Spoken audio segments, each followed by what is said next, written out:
Welcome to the Truth in My Days podcast, where we defend the Word of God against the challenges of men. We've been looking at the issue of elite-level apologetics, the kind needed to respond to the top academic and scientific challenges to the Bible and Christianity, as well as responding to new and unexpected challenges.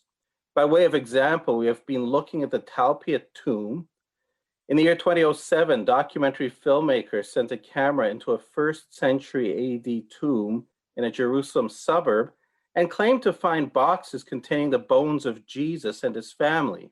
If true, that would destroy Christianity, as it would mean Jesus never actually rose from the dead. And the response of evangelical apologists to this, as we have seen, was very weak. What we did last time was apply statistical analysis to this issue. We saw that the claim about the Talpiot tomb carries such punch because it contains a bone box inscribed Jesus, son of Joseph, and the only such person we know of is the Jesus of the Bible. But statistical analysis shows that there were actually 37,800 Jesus, son of Josephs living at the same time. That makes it exceedingly unlikely that this is the bone box of Jesus of the Bible, and it is certainly trumped by the eyewitness testimony to the risen Jesus in the gospel books. And so now let's continue our look at this issue.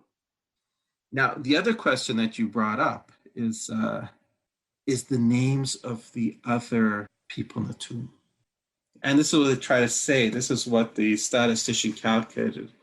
The odds of this not being Jesus' family, because now we're not looking just at the odds about Jesus, but at the other names. I remember hearing a radio talk show host at the time. He'd interviewed the producer who had given this analogy. Suppose walking in the English countryside 100 years or so in the future, we came to a cemetery and we go in and find a tomb there. And on it is inscribed the names John, Paul, George, and Richard. So you know the Beatles drummer Ringo Starr's real name was Richard Starkey. So we see John, Paul, George, and Richard, and although these are all common names in England, the combination would not be common, it would be very rare, and we would conclude that this crypt was the crypt of the Beatles. Now that analogy does sound compelling, but what if we took a closer look and we saw that instead of Paul, it actually said Raoul?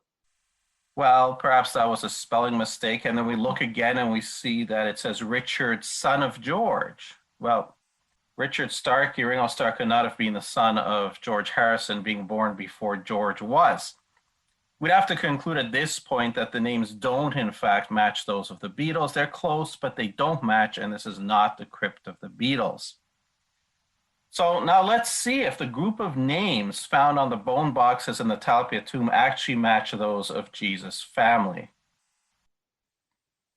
But first, let's look at what we know about Jesus' family. Okay? We know his father was named Joseph, and his adoptive father, technically. Mother was Mary. That's Matthew 1:16 and elsewhere. Joseph, the husband of Mary, of whom was born Jesus, who is called Christ. We know he had 4 brothers and at least 2 sisters. In Mark 6:3, we read, "Is this not the carpenter, the son of Mary and brother of James, Joseph, Judas, and Simon? And are not his sisters here with us?" So we know the names of his brothers. Now we could mention at this point that there's an ossuary, one of the bone boxes, that came to light some years earlier. And it had on it the fascinating inscription, James, son of Joseph, brother of Jesus. Unfortunately, we don't know the provenance of this ossuary, that is, where it was originally found. It showed up in the hands of a collector, and it was assailed for a long time as being a fake. But finally, it was ruled authentic. Probably it is the ossuary of Jesus' brother, because it's very unusual to put in a brother's name. Probably indicates that the brother was someone very, very special. Now, the documentary filmmaker tried to suggest that this box may originally have come from the Talpiot tomb, and that would make the combination of names in the tomb even rarer. But there is actually no evidence for that claim. And as we see as we're about to see, it wouldn't make a difference. So let's look at the names in the Talpiot tomb and see how they measure up. One of them is inscribed Maria. That'd have to be a yes and a no. Yes, his mother's name was Mary, but it's a common name. 21.4% of women were named Mary at that time. Furthermore, this one is written in the Latin form.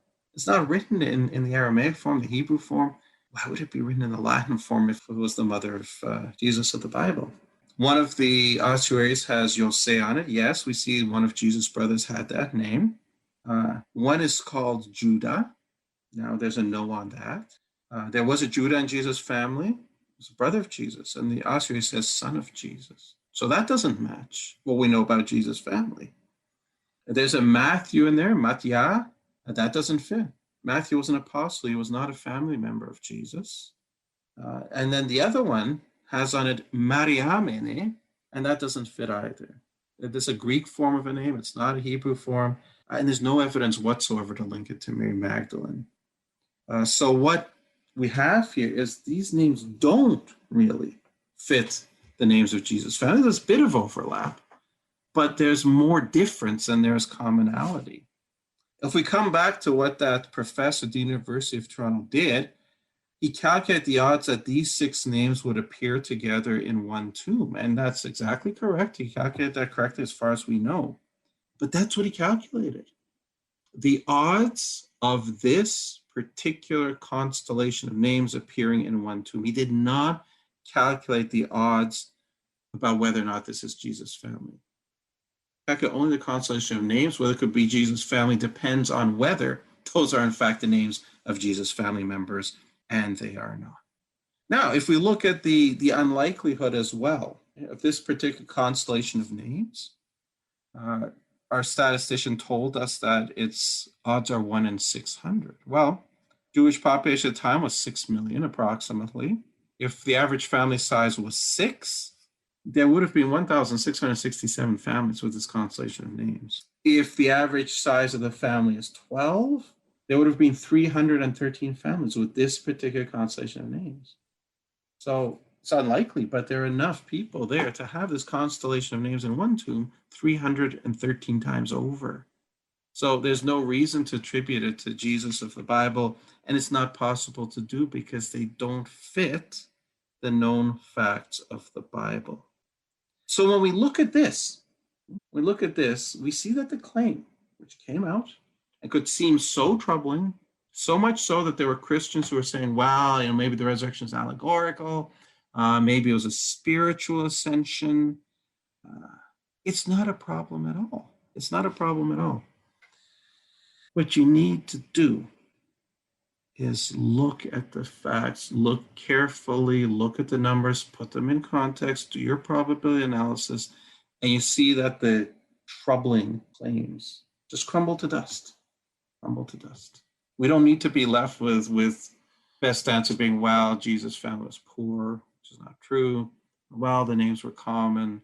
We still have to prove, over against the statistics offered by the documentary filmmaker, we need to prove why the common nature of the names disproves the claim. So that's the first thing that elite apologetics has to do, is come up with good, solid answers to every challenge, even the new ones.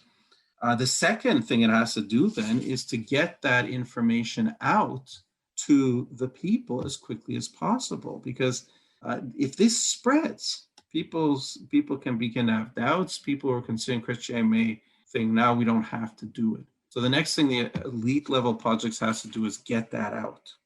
These were published in newspapers. Letters to the editor is always a good way to reach the same audience and to do it quickly.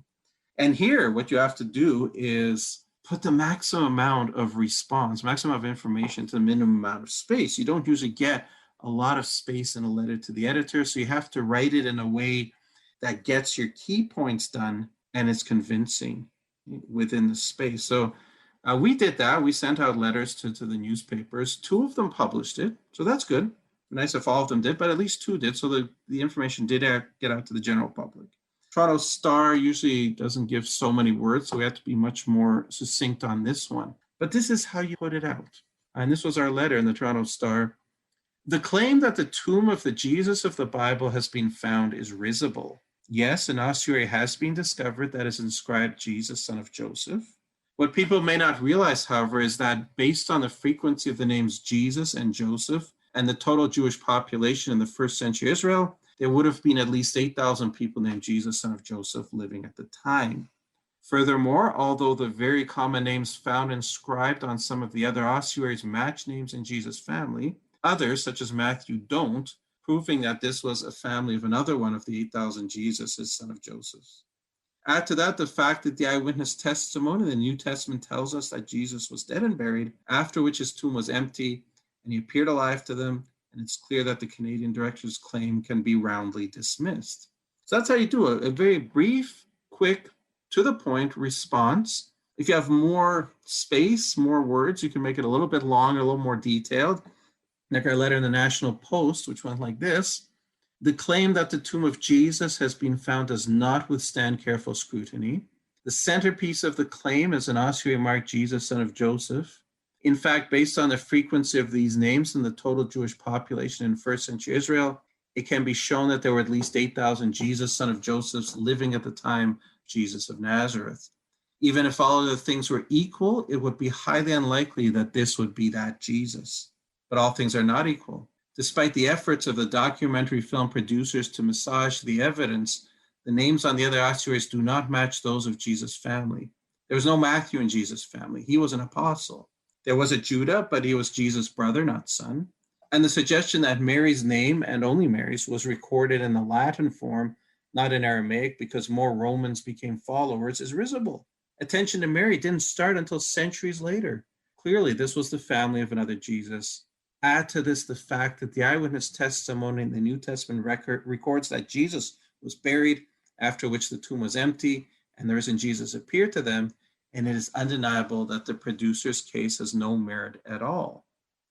So when you do this, you get that information out to the public immediately, and the lie, the challenge, doesn't get a chance to have traction.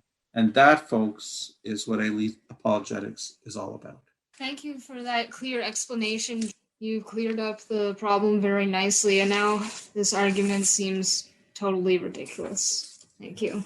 Yes, I think we can go exactly as the angel said to the ladies in the tomb, Matthew 28:6. He is not here, he is risen, just as he said. That fact remains undeniable, unchallengeable, unassailable. Our faith rests on that solid foundation that Jesus rose from the dead. If you enjoy our content and think this is important material, the best compliment you can pay is by sharing this with your friends and family. This helps us out a lot. Also, if you enjoyed today's program, please like, comment, share, and subscribe to this podcast. We would love to hear from you.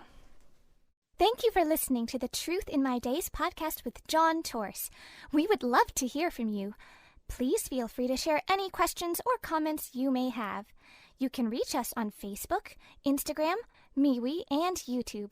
Simply search Truth in My Days as one word. Again, Truth in My Days as one word, no spaces in between. And you can connect with us. You may also visit our website for more comprehensive material and to learn more about our ministry.